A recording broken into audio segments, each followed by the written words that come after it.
Assalamualaikum warahmatullahi wabarakatuh. Anak-anak sekalian yang dimuliakan oleh Allah, pada Pondok Ramadan kali ini kita akan membahas tentang kewajiban puasa. Di dalam Al-Quran diterangkan, ya ayyuhalladzina amanu kutiba alaikumusiyam kama kutiba alal ladzina min qablikum la'allakum tattaqun. Hei orang yang beriman, diwajibkan atas kalian untuk berpuasa sebagaimana orang-orang terdahulu berpuasa, agar kalian menjadi orang yang bertakwa. Kalau kita mengkaji ayat ini, bahwa kewajiban puasa di bulan Ramadan itu sebenarnya telah dilaksanakan. Syariat puasa itu telah disyariatkan pada orang-orang terdahulu, ya, pada orang-orang terdahulu. Misalnya di zamannya Nabi Daud, puasanya Nabi Daud itu 1 hari puasa, 1 hari tidak. Ya, saya pernah melakukan puasa Daud ini, 1 hari puasa, 1 hari tidak. Itu awalnya sih berat, tapi kemudian lama-lama menjadi ringan dan terbiasa. Saya melaksanakan puasa Daud itu selama 2 tahun. Hadis Nabi yang menyatakan tentang keterangan tentang puasa Daud itu, ahabbu sholata ilallahi sholatu Dawud alaihissalam wa ahabbu siyam ilallahi siyam Dawud wa kana yanamu nisfal laili wa yakumu thuluthahu wa yanamu sudusahu wa yasumu yauman wa yuftiru yauman. Dari Abdullah bin Amr radhiyallahu anhu berkata bahwa Rasulullah bersabda, sholat sunnah yang paling dicintai oleh Allah adalah sholat seperti Nabi Daud, dan puasa sunnah yang paling dicintai Allah adalah puasa seperti Nabi Daud alaihissalam. Beliau tidur separuh malam, lalu sholat sepertiganya, dan tidur 1/6-nya lagi. Beliau puasa sehari dan berbuka sehari. Jadi puasanya Nabi Daud itu sehari puasa, sehari tidak, sehari puasa, sehari tidak. Begitu ya keterangannya. Kemudian juga di dalam keterangannya lain, di hadis yang lain, sum yauman wa aftir yauman fadhalika siyamu Dawud alaihissalam wa huwa afdalu siyam. Fakultu inni utiku afdalu min dalik. Faqala an-nabiy sallallahu alaihi wasallam la afdala min dalik. Dari Ibnu Umar radhiyallahu anhu berkata bahwa Rasulullah bersabda, puasalah sehari dan berbukalah sehari itu adalah puasanya Nabi Daud, dan itu adalah puasa yang paling utama. Aku menjawab, aku mampu lebih dari itu. Nabi SAW bersabda, tidak ada lagi yang lebih utama dari itu. Jadi artinya puasa Nabi Daud itu puasa yang utama, contoh puasa utama yang dilakukan oleh orang-orang terdahulu. Kemudian ada lagi keterangan terkait dengan puasanya orang-orang terdahulu, yakni puasanya Siti Maryam, di mana beliau itu puasa selain puasa tidak makan dan minum, juga puasa mulutnya. Jadi beliau tidak berbicara kepada manusia, sebagaimana diterangkan di dalam Al-Quran, fakuli wasrobi wakori ainan fa imma tarayinna minal bashari ahadan fakuli inni nadatu lirahman sauman falan ukallimal yauma insiya. Maka makan, minum, dan bersenang hatilah kamu. Jika kamu melihat seorang manusia, maka katakanlah, sesungguhnya aku telah bernazar berpuasa untuk Tuhan yang Maha Pemurah, maka aku tidak akan berbicara dengan seorang manusia pun pada hari ini. Dan karena sedang berpuasa yang tidak membolehkan makan, minum, dan berbicara, itulah maka ketika ditanya tentang siapa ayah dari putra yang ada di kandungannya, ya di dalam rahimnya, jadi Maryam itu mengandung, dan hebohlah masyarakat pada saat itu, dan ditanya siapa yang menjadi bapak dari si anak yang ada di dalam kandungnya itu.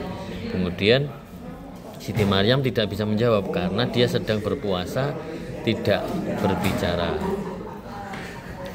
Kemudian puasanya orang Yahudi, puasanya Yahudi itu selain menahan diri dari keseluruhan dari makan dan minum, termasuk dari meminum air, menggosok gigi pun diharamkan pada puasa hari besar Yom Kippur dan Tisaf Baf, tetapi dibenarkan pada puasa hari kecil. Jadi saya jadi teringat cerita Israiliyat bahwa Nabi Musa itu puasanya itu sebenarnya disyariatkan 30 hari, tetapi waktu itu dilarang untuk gosok gigi. Nah, ketika mau 30 hari ternyata Nabi Musa itu tidak kuat. Akhirnya beliau itu gosok gigi pakai suket gitu, pakai rumput gitu. Tetapi kemudian ditegur oleh Allah dan kemudian ditambahkan puasanya menjadi 40 hari. Digenapkan menjadi 10 hari menjadi 40 hari. Dan inilah yang kemudian menjadi dasar orang Yahudi puasanya tidak boleh menggosok gigi, dan jumlahnya 40 hari sih waktu itu, tapi kemudian ada beberapa perbedaan teknis puasanya orang-orang Yahudi. Nah, terus kemudian kalau kita lihat ini ya, puasa Nabi Muhammad sebelum puasa Ramadan itu disyariatkan oleh Allah kepada umat Islam, yakni Nabi Muhammad dulu itu puasa 10 Muharram. Jadi sebelum Ramadan ya, sebelum puasa Ramadan seperti saat ini, Nabi Muhammad dulu pernah puasa pada 10 Muharram atau Asyura yang dikenal dengan Asyura. Karena Rasulullah sallallahu alaihi wasallam yasumu salasata ayyam min kulli syahrin wa yasumu yauman Asyura. Rasulullah berpuasa 3 hari pada setiap bulannya dan beliau berpuasa di hari Asyura. Jadi puasanya Nabi Muhammad itu puasa Asyura, dan yang kedua adalah puasa Yaumul Bid yang sekarang dikenal dengan Yaumul Bid. Ya, ini berpuasa 3 hari pada setiap bulannya pada pertengahan bulan ya, pada pertengahan bulan. Biasanya tanggal 13, 14, 15 gitu kan. Itu yang dilakukan oleh Rasulullah sebelum disyariatkan kewajiban berpuasa. Dan ini kemudian ketika berlaku ayat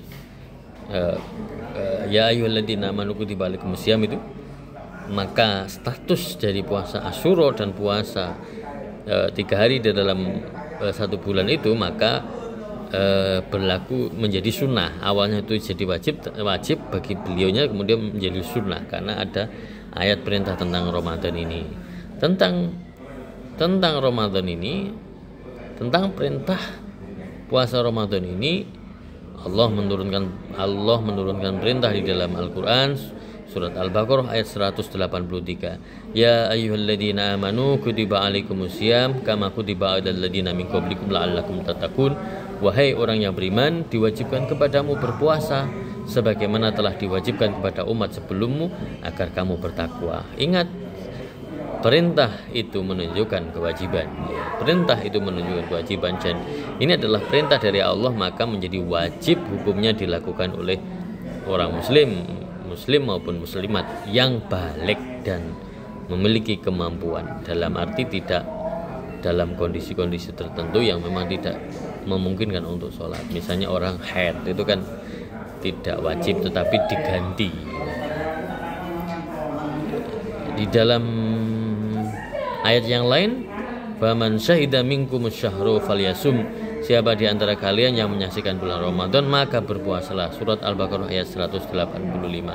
Puasa Ramadan adalah bagian dari rukun Islam yang kelima, oleh karenanya mengingkari kewajiban puasa Ramadan termasuk mengingkari rukun Islam. Nabi Muhammad berpuasa setelah diperintah ini selama 9 kali. Ya, selama 9 kali. Di dalam hadis diterangkan tentang kewajiban puasa ini. Buniyal Islam ala khamsin syahadati alla ilaha illallah wa anna Muhammadan Rasulullah wa iqamis shalah wa ita'iz zakah wal haji wa shaumi Ramadan. Islam dibangun atas 5 hal: syahadat bahwa tidak ada Tuhan selain Allah dan Muhammad adalah Rasulullah, menegakkan salat, menunaikan zakat, pergi haji dan puasa Ramadan. Selain itu juga di dalam hadis yang lain diterangkan, ana rajulan jaa ila nabi sallallahu alaihi wasallam sa'irur ra'si faqala Ya Rasulullah, akhbirni mada faradallahu alayya minas siyam. Qala sahru Ramadan. Qala hal alayya ghairu. Qala la illa an tatawwa'a syai'an. Dari Talhah bin Ubaidillah radhiyallahu an bahwa seseorang datang kepada Rasulullah dan bertanya, "Ya Rasulullah, katakan padaku apa yang Allah wajibkan kepadaku tentang puasa." Beliau menjawab, puasa Ramadan. Apakah ada lagi selain itu? Beliau menjawab, tidak, kecuali puasa sunnah. Jadi yang dinamakan puasa wajib itu ya puasa Ramadan ya. Kalau yang lainnya itu statusnya adalah sunnah. Hadis ini menegaskan bahwa puasa yang hukumnya wajib itu hanya Ramadan. Nah, begitu ya. Dan kemudian secara ijma para ulama sepakat bahwa kewajiban puasa Ramadan bagi tiap muslim yang memenuhi syarat wajib puasa. Ijma ulama juga sampai batas bahwa orang yang mengingkari kewajiban puasa di bulan Ramadan berarti dia telah keluar dari agama Islam. Jadi murtad, orang yang mengingkari kewajiban syariat berupa puasa Ramadan itu hukumnya adalah murtad. Hal itu mengingatkan bahwa puasa di bulan Ramadan bukan sekedar kewajiban, tetapi lebih dari itu, puasa Ramadan merupakan bagian dari rukun Islam yang harus ditegakkan. Demikian tentang sejarah puasa yang dahulu-dahulunya dilakukan oleh orang-orang terdahulu yang juga berpuasa, terus kemudian diwajibkan kepada umat Islam. Sekian, terima kasih. Assalamualaikum warahmatullahi wabarakatuh.